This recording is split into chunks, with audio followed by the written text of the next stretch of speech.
हम एक्सप्लेन करने वाले हैं द केरला स्टोरी मूवी को। फिल्म की कहानी शुरू होती है जांच अफसरों से घिरी फातिमा और शालिनी उन्नीकृष्णन से, जो अपने दर्दनाक अतीत की दास्तां बयां करते हुए कहती है कि मैंने आईएएस कब ज्वाइन किया ये जानने के लिए ये जानना जरूरी है कि कैसे और क्यों ज्वाइन किया। हालांकि यहाँ के जो ऑफिसर्स होते हैं वो फातिमा और शालिनी उन्नीकृष्णन की बातों से बिल्कुल भी सेटिस्फाइड नहीं थे और वो शालिनी की बातों को बिल्कुल भी नहीं मान रहे थे। तो शालिनी यहाँ पर उन ऑफिसरों को अपनी एक बैक स्टोरी बताती है। वो उनसे कहती है कि वो केरल में रहती है जहाँ पर उसका परिवार है। तो शालिनी के परिवार में उसकी माँ और दादी है, उसके पिता नहीं है और शालिनी अपने छोटे से परिवार में बहुत ज्यादा खुश है। तो हाल ही में शालिनी की पढ़ाई कंप्लीट हुई है और अब वो आगे नर्सिंग की पढ़ाई करना चाहती है, जहां पर कि उसके घर वाले भी परमिशन दे देते हैं। तब शालिनी केरल के कासरगोड में नर्सिंग स्कूल में एडमिशन ले लेती है और वहां जाकर शालिनी की मुलाकात होती है उसके रूम की 4 रूम पार्टनर से, जिसमें गीतांजलि, नेहा और आसिफा थी। तो शालिनी और गीतांजलि हिंदू थे, वहीं नेहा कैथलिक थी और आसिफा मुस्लिम थी। तो शालिनी इनके साथ रूम शेयर करती है और आगे चलकर इनकी दोस्ती गहरी हो जाती है। और यहाँ शालिनी, गीतांजलि और नेहा आसिफा के खौफनाक इरादों से पूरी तरह से नावाकिफ थे। दरअसल हमें शुरुआत में ही बता दिया जाता है कि आसिफा जो होती है वो अपने द्वारा इन लोगों का ब्रेन वॉश करवा कर मुस्लिम में परिवर्तन करना चाहती है। तो जब ये सारी गर्ल्स असेंबली में होती है तो हम देखते हैं कि अचानक एक आदमी मोबाइल से इनकी कुछ पिक्चर्स क्लिक कर रहा होता है और साथ ही यहाँ पर आसिफा के साथ के कुछ लोगों को भी दिखाया जाता है जो कि लड़कियों का ब्रेन वॉश करके देश से बाहर भेजने का काम करते हैं। उनकी एक बहुत बड़ी गैंग है। अब आसिफा इन सभी लोगों को खाना खिलाने के लिए ले जाती है, जहाँ पर कि जब ये खाना शुरू करने ही वाले थे कि तभी आसिफा और नेहा प्रे करने लगती है, जिसे देखकर शालिनी उनसे पूछती है। तो यहाँ पर आसिफा उन्हें बताती है कि जब हम खाना खाना शुरू करते हैं तो सबसे पहले हम अल्लाह से प्रे करते हैं। यहाँ पर आसिफा सिर्फ और सिर्फ उनसे अल्लाह की बातें किया करती है और किसी गॉड में ना मानने को कहती है। आसिफा उनसे यहाँ तक कह देती है कि हिंदू रिलीजन के जो गॉड्स होते हैं वो उन्हें ठीक से प्रोटेक्ट नहीं कर पाते हैं, क्योंकि जो गॉड खुद को प्रोटेक्ट नहीं कर सकते वो अपने बच्चों को कैसे प्रोटेक्ट करेंगे, इसलिए तुम्हें भी अल्लाह में मानना चाहिए। तो ये तीनों लड़कियों के घर हॉस्टल से बहुत दूर थे, लेकिन आसिफा का घर उसके हॉस्टल से बहुत नजदीक था, इसलिए आसिफा उनसे कहती है कि उन्हें अपने घर भी जाने की जरूरत नहीं है, तुम्हें मेरे ही घर आ जाना चाहिए, क्योंकि मेरा घर भी तुम्हें अपनी फैमिली की याद जरूर दिलाएगा। असल में आसिफा के पास अपने रूममेट्स को अपने परिवार और धर्म से दूर ले जाकर और इस्लाम में परिवर्तन करने का एक गुप्त एजेंडा है। इसके लिए वो अपने 2 नकली भाइयों का भी सहारा लेती है, जिनके नाम रमीज और अब्दुल होता है। आसिफा यहाँ पर उन दोनों को रमीज और अब्दुल से मिलवाती है और यहाँ पर उनसे दोस्ती करवाने के बाद उन्हें घर तक खींच लाती है, जहाँ पर कि वो अपने परिवार वालों से भी मिलवाती है। और साथ ही आसिफा अब्दुल और रमीज के साथ मिलकर ऐसा जाल बिछाती है कि लड़कियां कट्टरपंथी बन जाती है। जाने अनजाने में उनका ब्रेन वॉश हो रहा था, लेकिन इस बात से वो पूरी तरह से अनजान थी। तो इसी स्टोरी के साथ एक और स्टोरी चलती है जो कि कई साल आगे की थी, जहाँ पर कि हम शालिनी को देखते हैं जिसका नाम फातिमा है। उसका पति भी होता है, लेकिन उसका पति रमीज नहीं बल्कि साथ नाम का आदमी है और ये लोग अफगानिस्तान में है और ये सीरिया जाने की कोशिश कर रहे हैं। तो आखिर शालिनी के साथ ये सब कुछ कैसे हुआ ये हमें बाद में पता चलेगा। तो आगे हम देखते हैं कि फातिमा जैसे ही अपने पति के साथ अफगानिस्तान में एंट्री करती है तो वो वहां पर कई सारे कटे हुए सर और बॉडी को देखती है। ये देखकर उसे उल्टी आ जाती है और यहाँ पर हमें ये बात भी मालूम चलती है कि दरअसल फातिमा प्रेग्नेंट है और फातिमा का पति इसाक जो होता है वो अफगानिस्तान में रहकर मिलिटेंट की ट्रेनिंग ले रहा है और जिस माहौल में वो रह रहे हैं वो माहौल इतना ज्यादा खराब है कि यहाँ पर लड़कियों को बुरी तरह से मार दिया जाता है। उनके लिपस्टिक लगाने पर भी लड़कियों को बुरी तरह से मार दिया जाता है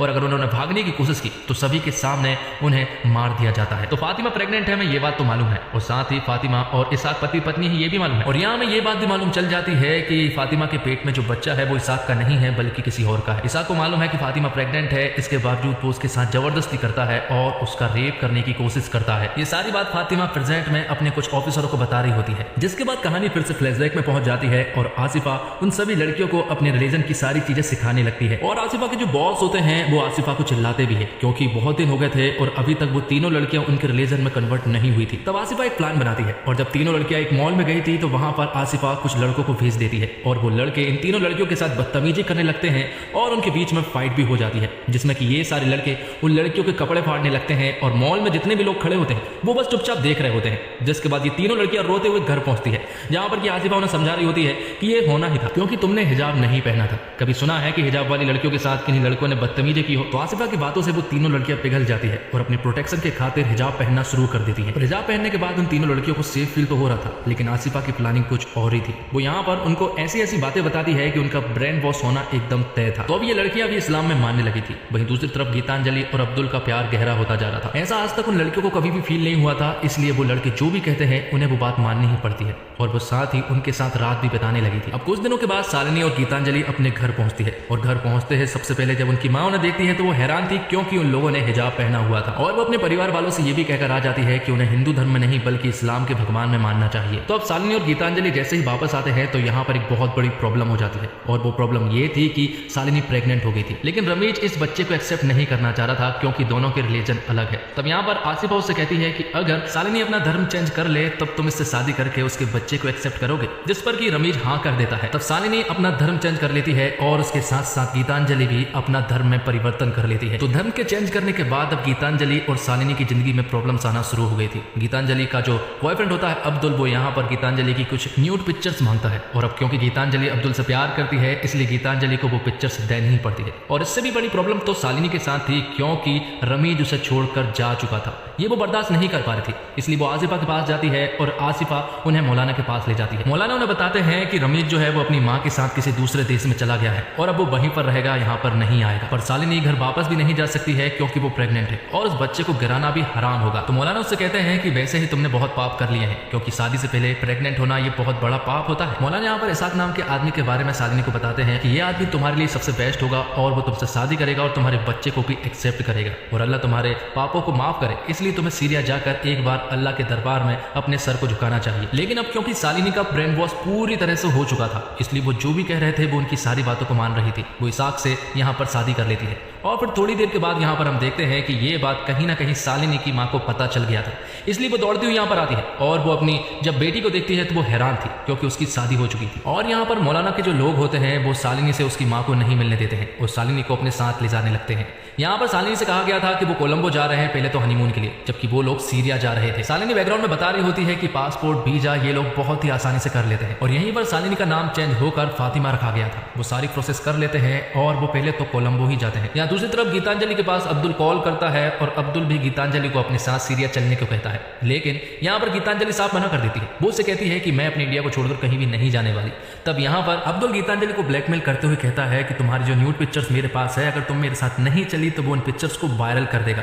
अब गीतांजलि को धीरे धीरे समझ आने लगा था कि कहीं ना कहीं लोगों ने हमको फंसाया है, इसलिए वो अब्दुल से साफ मना कर देती है कि वो उसके साथ कहीं भी नहीं जाने वाली, उसे जो करना है कर ले। जिसके बाद गीतांजलि सब कुछ छोड़ छाड़ के अपने घर वापस आ चुकी थी। उसके घर वालों ने भी उसे एक्सेप्ट कर लिया था, लेकिन अब मौलाना और अब्दुल के लोगों को गीतांजलि की जरूरत नहीं थी क्योंकि वो उनकी बात नहीं मान रही थी। इसलिए अब्दुल उसकी सारी पिक्चर्स को वायरल कर देता है। अब गीतांजलि के पास कोई और रास्ता नहीं था, इसलिए उसे सुसाइड करना पड़ता है। अब आगे हम देखते हैं निमा को, जो कि शालिनी की कैथलिक दोस्त होती है। वो शालिनी के पास कॉल करती है और उस समय शालिनी कोलंबो में थी। निमा शालिनी के पास कॉल करके सब कुछ बता देती है कि हम लोग एक ट्रैप में फंस चुके हैं, जो हमारे साथ हुआ था वो सब एक प्लानिंग थी और आसिफा ने हमारे साथ एक खेल रचा था और हम उस खेल में फंस चुके हैं। और निमा यहाँ पर उसे गीतांजलि के बारे में भी बता देती है कि उसने सुसाइड कर लिया है। तो अब निमा उसे अपने बारे में बताती है। वो उससे कहती है कि आसिफा ने मुझे एक लड़के से मिलवाया था। वो लोग एक डिनर पे गए थे जहां पर कि उस लड़के ने मेरी ड्रिंक में बेहोशी की दवा मिला दी थी, जिसके बाद वो मुझे अपने घर ले गया और वहां जाकर कई सारे लोगों ने मेरे साथ दुष्कर्म किया। अब ये सारी बातें सुनने के बाद शालिनी पूरी तरह से डर गई थी। हालांकि उसे इसाक के ऊपर अभी भी थोड़ा थोड़ा विश्वास तो था, लेकिन जिस माहौल में वो थे वो माहौल बहुत ही ज्यादा खराब था।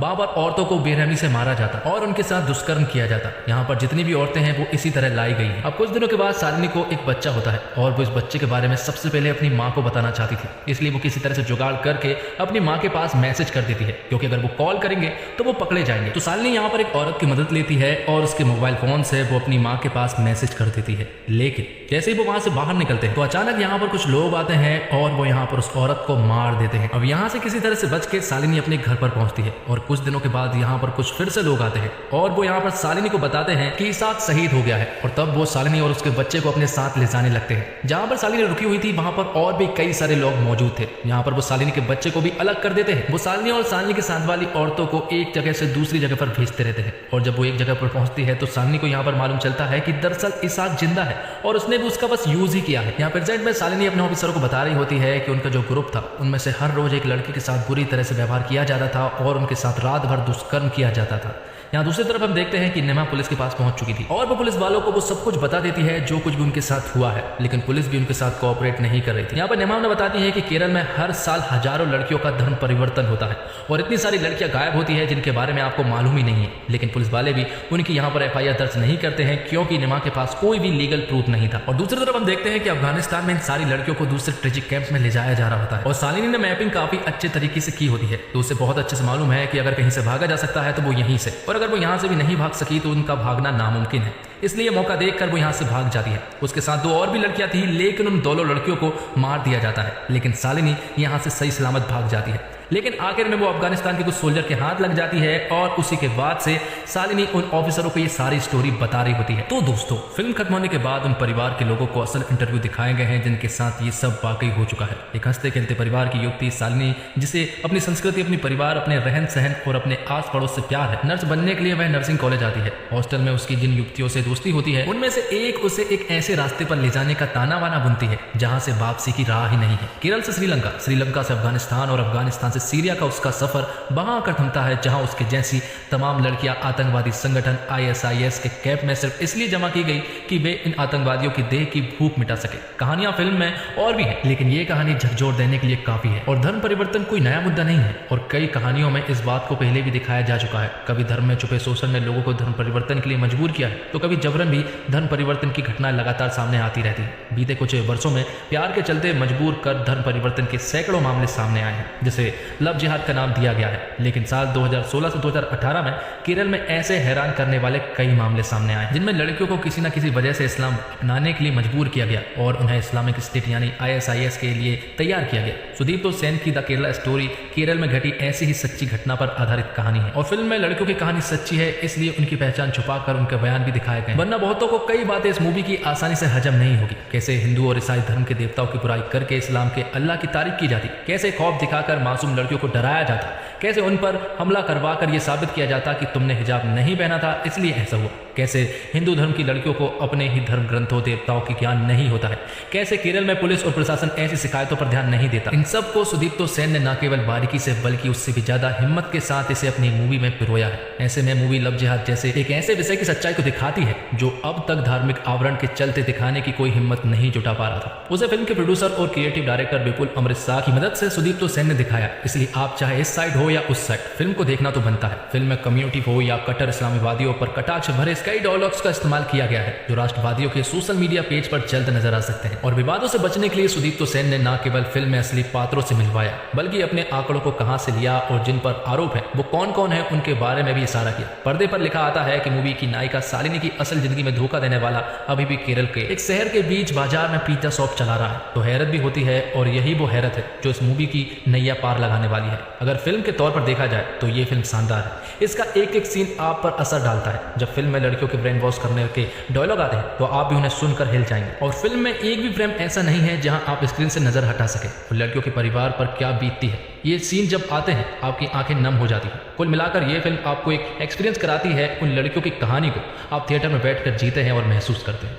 और फिल्म के एंड में कुछ डाटा दिखाया जाता है जिनमें उन लोगों के इंटरव्यू के हिस्से हैं जिन पर यह सब बीता हुआ है। एक लड़की का चेहरा छिपाकर उसका वीडियो भी दिखाया जाता है, लेकिन डाटा कुछ ही लोगों का दिखाया जाता है और दावा 32,000 लड़कियों का है। इस दावे का असली सच तो अब मेकर्स ही बता सकते हैं। फिल्म में अदा शर्मा ने शालिनी उन्नीकृष्णन का किरदार निभाया है और उन्होंने बहुत ही शानदार एक्टिंग की है। आप भी उनके दर्द को अंदर तक महसूस करते हैं। और अदा शर्मा ने साउथ इंडियन एसेट को बहुत जबरदस्त तरीके से पकड़ा है। इसके अलावा बाकी किरदार ने भी फिल्म में शानदार काम किया है। इसके अलावा सुदीप्तो सेन का डायरेक्शन भी परफेक्ट है। उन्होंने केरल के कॉलेज और ISIS की दुनिया को इस तरह से क्रिएट किया है कि आपको यकीन हो जाता है कि ये वही दुनिया है। हर चीज असली लगती है। और साथ ही फिल्म को वीरेश और विशाख ज्योति ने म्यूजिक दिया है जो बेहतरीन है। फिल्म के गाने और बैकग्राउंड स्कोर कहानी को शानदार तरीके से आगे ले जाते हैं और गाने के बोल ऐसे हैं जो आपका दिल छू ले जाते हैं। और इसी के साथ ये एक्सप्लेनेशन यहीं पर खत्म होता है। उम्मीद करता हूं दोस्तों आपको वीडियो पसंद आई होगी और वीडियो में टिप्पणी जरूर करें। कमेंट्स बॉक्स में जाएं और अपनी राय जरूर लिखें कि आप इस फिल्म को देखने के बाद क्या महसूस करते हैं। और मेरे हिसाब से आपको ये फिल्म थिएटर में ही देखनी चाहिए, क्योंकि जब आप इस फिल्म को थिएटर में देखेंगे तो आप वो फीलिंग को महसूस कर पाएंगे, उनके दर्द को साफ साफ देख पाएंगे।